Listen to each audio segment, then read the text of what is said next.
Hello students, कैसे हैं आप लोग। उम्मीद करता हूं कि आप लोग अच्छे होंगे। मैं टीएन सर, आप देख रहे हैं टीएन क्लासेस नंबर 1D में मैंने 1 से लेकर 8 तक बताया था।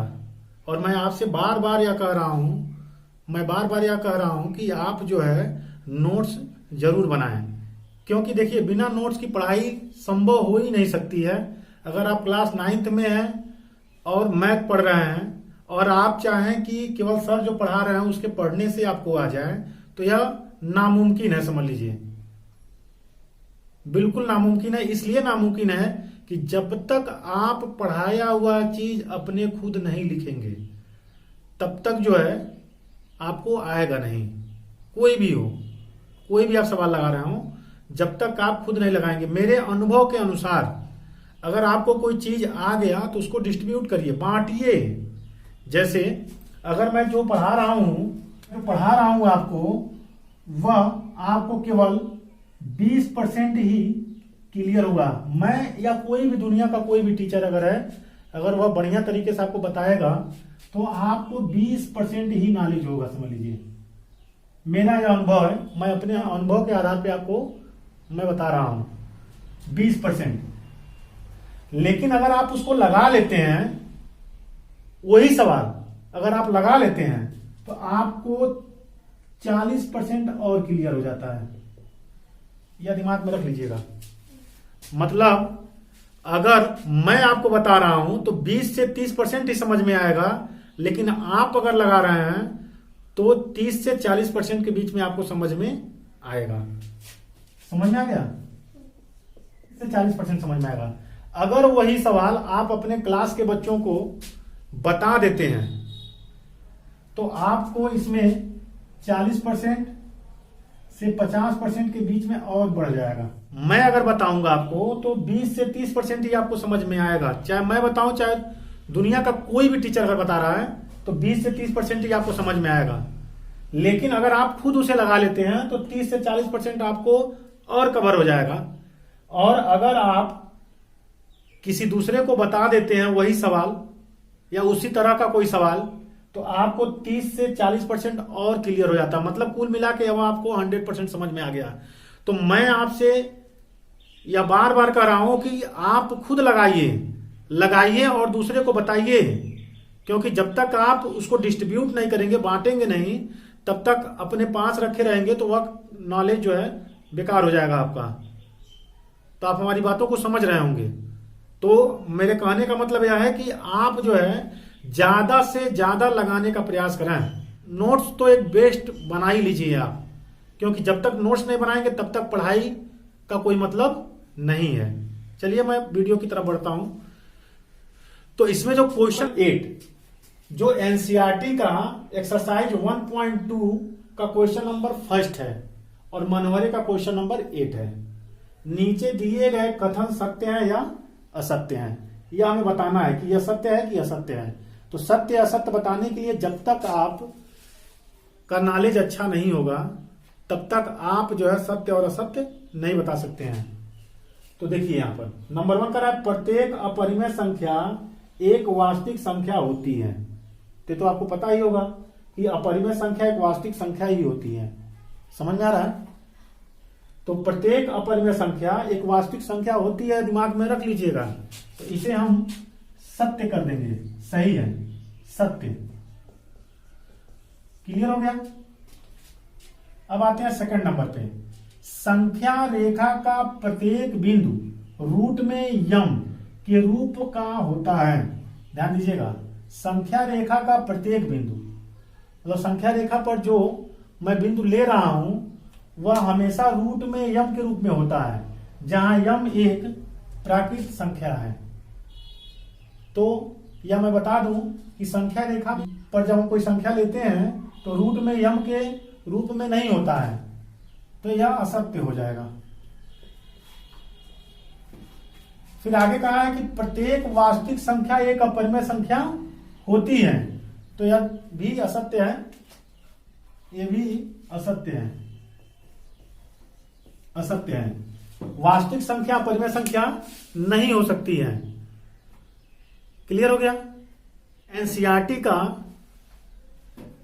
जो है दूसरा क्वेश्चन एक्सरसाइज 1.2 का और मनोहरे का 9 नंबर क्वेश्चन। इसमें कह रहा क्या सभी धनात्मक पूर्णांकों के वर्गमूल अपरिमेय होते हैं?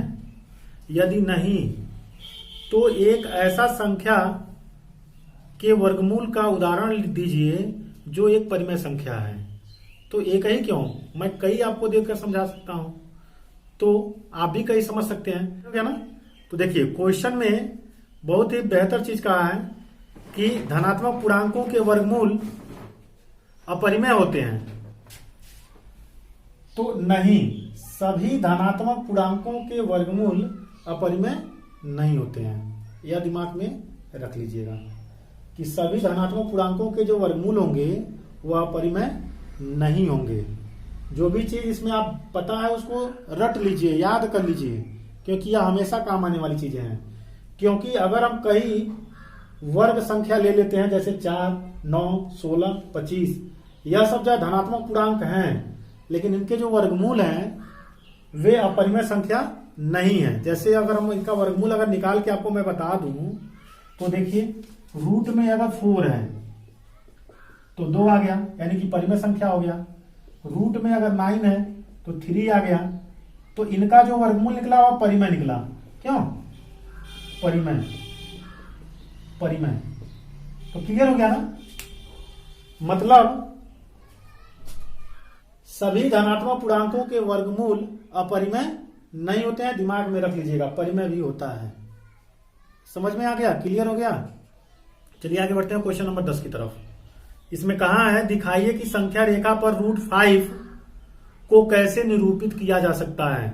तो यह जान लीजिएगा कि √5 को हमको निरूपित करना है, √5 को निरूपित करना है। तो सबसे सिंपल तरीका है कि यह √5 आएगा कैसे। तो हम रफ में 5 को तोड़कर चेक कर लेते हैं पहले। तो 5 को तोड़ेंगे तो 4 + 1 होगा। इतना क्लियर हो गया? तो इसको हम लिख सकते हैं मतलब 2 का होल स्क्वायर + 1। इतना समझ में आ गया? तभी तो आएगा ना। तो अब देखिए यहां पर अब एक हम संख्या रेखा ले लेते हैं। इस पे संख्या रेखा कुछ करने की जरूरत ही नहीं है। समझ लीजिए यहां 0, 0, 1, 2 दूर दूर हम ले रहे हैं ताकि आपको समझ में आ जाए। 3 समझ में आ रहा है आपको? तो 1 और 2 एक तरफ लेंगे और एक इसी बिंदु से एक ऊपर खींच देंगे। इसका 2 खाना और जितना एक खाना आप लिए हैं इसमें उतने ही क्या या ऊंचाई बना लीजिए। क्लियर हो गया होगा? 2 खाना और एक खाने का जो है या जो एक खाना जितनी दूरी का है उतना ही इसकी ऊंचाई बना लीजिए और ये इसी बिंदु ओ बिंदु से इसको मिला दीजिए। यहां ए मान लेते हैं और यहां पर बी मान लेते हैं। क्लियर हो गया? अब देखिए √5 अगर है तो 2 का अगर होल स्क्वायर, अगर हम ओ बी का वह निकालते हैं तो 2 का होल स्क्वायर + 1 का होल स्क्वायर, यानी कि ओ बी = रूट में 4 + 1 यानी कि रूट में 5। मतलब यह जो ओ बी है वह रूट में 5 आ गया है। अब हम क्या करेंगे इसमें ओ बी त्रिज्या के बराबर जो है ओ बी को हम क्या मान लेंगे? त्रिज्या मान लेंगे। क्या मान लेंगे? त्रिज्या। और लंगड़ा प्रकार जो है यहां रख कर ओ बी त्रिज्या निकाल कर एक वृत्त खींच देंगे। ऐसे एक वृत्त खींचेंगे। ऐसे यहां रख के ऐसे एक वृत्त खींच देंगे।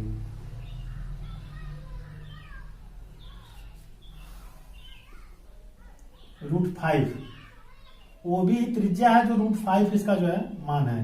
तो लाड़ा प्रकार का जो नोक है यहां रखकर, पेंसिल की नोक यहां रखकर इसको ऐसे खींच देंगे। तो ओ यह जो रेखा को या जिस बिंदु पर काटेगा, जैसे सी बिंदु पर काट दिया तो सी बिंदु पे काटेगा तो √5 का वैल्यू हो जाएगा। समझ आ गया? क्लियर हो गया? मतलब इसकी दूरी ओसी की दूरी और ओबी की दूरी दोनों दूरी बराबर होंगे। क्लियर हो गया ना? तो संख्या रेखा पर ऐसे मतलब दर्शाया जाता है। दिमाग में रख लीजिएगा आपने, बहुत ही बेहतर तरीका है। इसका √3, √2 किसी का भी आप आराम से निकाल सकते हैं। हमेशा वृत्त की त्रिज्या इसी को मानना, मतलब लंबा प्रकार की जो नोक है उसको यहाँ रखना और पेंसिल की जो नोक है वह बी पर रखना और ऐसे रखकर इसको आप बनाइएगा। क्लियर हो गया ना? तो यह आसानी से बन जाएगा। अब देखिए क्वेश्चन नंबर 11। क्वेश्चन नंबर 11 में क्या बोल रहा है क्वेश्चन, संख्या रेखा पर बिंदु यक्स ज्ञात कीजिए। मतलब संख्या रेखा पर बिंदु यक्स के मान को ज्ञात करना है। ठीक है, तो यहां पर जो पहला क्वेश्चन है वह दिया है 10 का जो पहला नंबर है वह दिया है माड में यक्स -5 बड़ा है 3 से। क्लियर हो गया होगा? तो इसमें दो मान लेते हैं, हम बताए होंगे आपको जब दूसरा नंबर सवाल बता रहे होंगे तब, कि संख्या रेखा पर 3 तरह की वैल्यू होती है। एक जो है माइनस में, एक प्लस में और एक जीरो होता है। 3 तरह की बिंदुएं होती हैं, एक माइनस में, एक जीरो और एक प्लस में। इस तरह संख्या रेखा पर 3 तरह की बिंदुएं होती हैं। ठीक है, तो यहां पर हम पहले धनात्मक लेते हैं। धनात्मक चिन्ह लेने पर, तो धनात्मक जब चिन्ह लेंगे तो यहां पर माड में यक्स -5 और यहां प्लस रहेगा तो प्लस लिखेंगे नहीं, 3। अब माड से बाहर निकालेंगे तो यक्स -5 बड़ा है 3 से। अब इसके दोनों पक्षों में, चूंकि यहां से 5 हटाना है तो दोनों पक्षों में +5 माने 5 जोड़ने पर 5 जोड़ देंगे दोनों पक्षों में ताकि यह 5 हट जाए। जब यहां हटाना हो तो जब यहां माइनस चिन्ह होगा तो प्लस जोड़ेंगे और अगर यहां पे प्लस है तो माइनस कर देंगे, दिमाग में रख लीजिएगा। तो x -5 + 5, 3 + 5, देखिए दोनों पक्षों में 5 जोड़ दिया गया है। क्लियर हो गया? यह कैंसिल हो गया है। x बड़ा है 8 से, यह समीकरण 1 मान लेंगे। फिर अब ऋणात्मक चिन्ह लेंगे।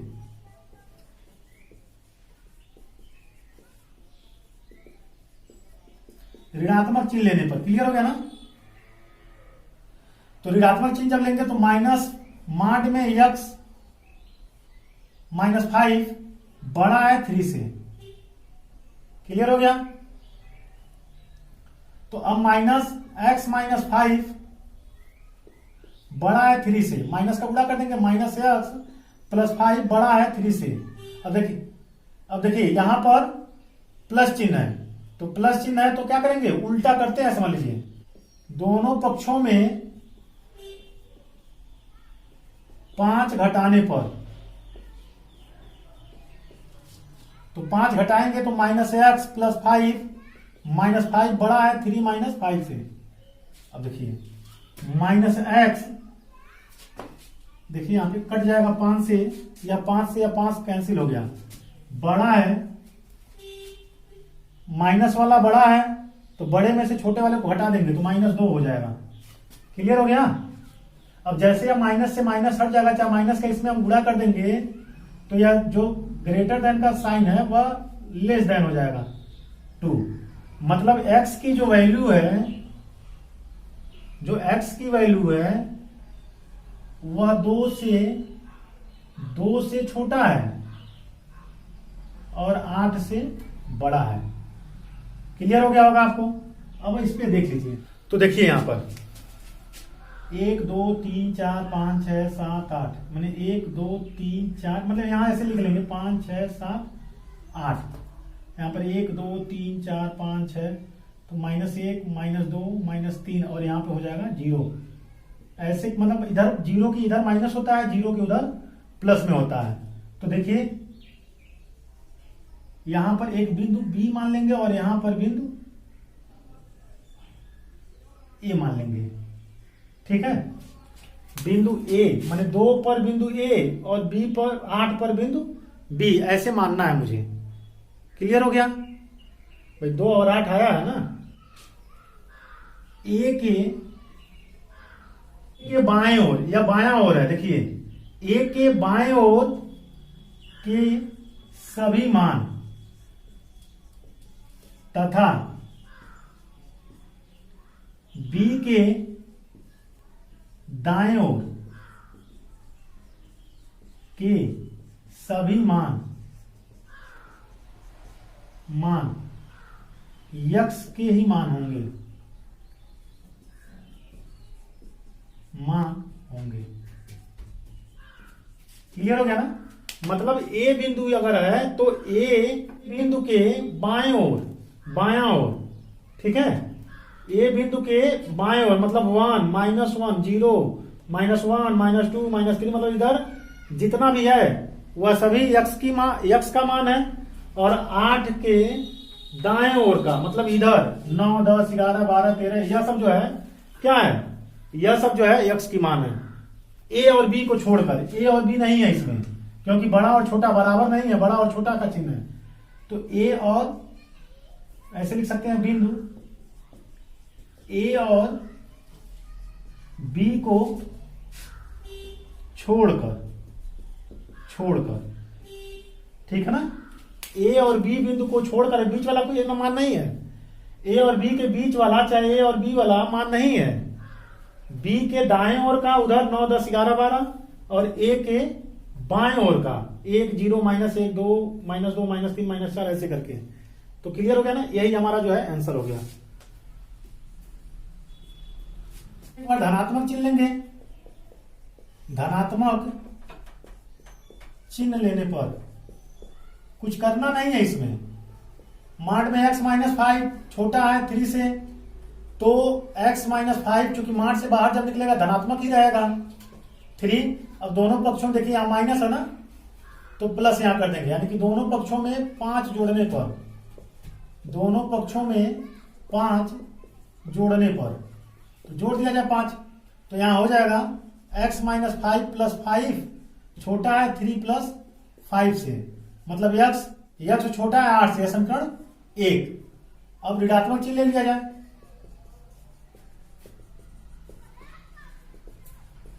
ऋणात्मक चिन्ह लेने पर तो ऋणात्मक लेंगे तो -x -5 माड में छोटा है 3 से।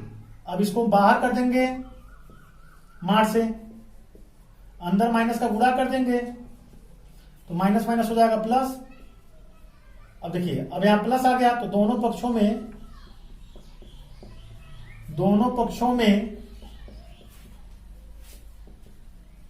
5 घटाने पर तो घटा लिया जाए। -x + 5 - 5 छोटा है 3 - 5 से, मतलब -x छोटा है -2 से, घट जाएगा तो -2 आ जाएगा। माइनस वाला अंक बड़ा है इसलिए यहां माइनस आ गया, ज्यादा है ना माइनस वाला, तो यहां ज्यादा उतार लेते हैं। माइनस वाला ज्यादा है इसलिए यहां माइनस उतार लेते हैं। देखिए जैसे अब माइनस का इसमें हम गुणा करेंगे दोनों साइड में, वैसे साइन यह बदल जाएगा, मतलब जो लेस देन है वह ग्रेटर देन हो जाएगा। यह समीकरण 2 हो गया। मतलब x की जो वैल्यू है, एक वैल्यू जो निकला है वह x की जो वैल्यू है वह 8 से छोटा है लेकिन 2 से बड़ा है। मतलब 2 से x की वैल्यू बड़ा है और 8 से छोटा है। तो देखिए यहीं पर बनाएंगे 0, इधर माइनस में होता है, बताएं अभी 4, 5, 6, 7, 8। तो एक वैल्यू जो है यहां पर a होगा और यहां पर एक वैल्यू जो है b होगा। इतना आपको समझ में आ रहा होगा। क्लियर हो गया? इतना आपको समझ में आ रहा होगा।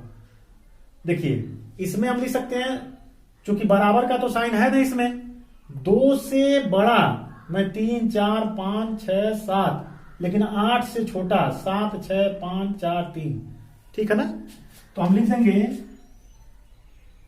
ए और बी के बीच, माने ए और बी के बीच के सभी मान यक्स के मान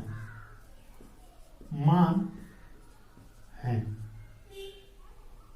ए और बी को छोड़कर और ए और बी पर है कौन सी? 2 और 8, माने 2 और 8 को छोड़कर बाकी इसके बीच में, 2 और 8 को छोड़कर बाकी बीच में जो भी आएगा वह x की वैल्यू है। 3, 4, 5, 6, 7 यह सब x की वैल्यू है, ठीक है ना? यह हमारा आंसर हो गया। बेहतर तरीके से आपको समझ में आ रहा होगा। लगाएंगे जरूर, जब लगाएंगे तभी आपको क्लियर होगा। नहीं समझ में आ रहा है तो आप जो है हमसे कभी भी किसी भी टाइम पूछ सकते हैं। मैं आपको व्हाट्सएप नंबर जो है मैं आपको अगले वीडियो में दे दूंगा। मैं आप उस पर कभी भी पूछ सकते हैं।